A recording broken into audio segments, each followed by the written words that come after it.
सोचिए, अगर श्री कृष्ण भगवान थे तो अपनी माता देवकी को कंस के कारागार से 14 वर्ष बाद ही क्यों मुक्त किया? पहले क्यों नहीं आए? जब माता ने पूछा, हे कृष्ण, तू मायावी है, भगवान है, तो हमें पहले क्यों नहीं छुड़ाया? तब श्री कृष्ण मुस्कुराए और बोले, माता, जब मैं त्रेता युग में राम था तब आप कैकेयी थीं। आपने मुझे 14 वर्ष का वनवास दिया था, उसी कर्म का फल।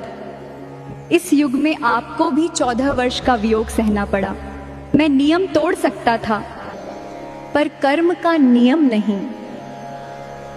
भगवान भी कर्म के नियम से चलते हैं। जीवन में जो बोते हैं वही लौट कर आता है। इसलिए किसी के साथ अन्याय करने से पहले याद रखिए, समय सबका हिसाब रखता है। जय श्री कृष्ण।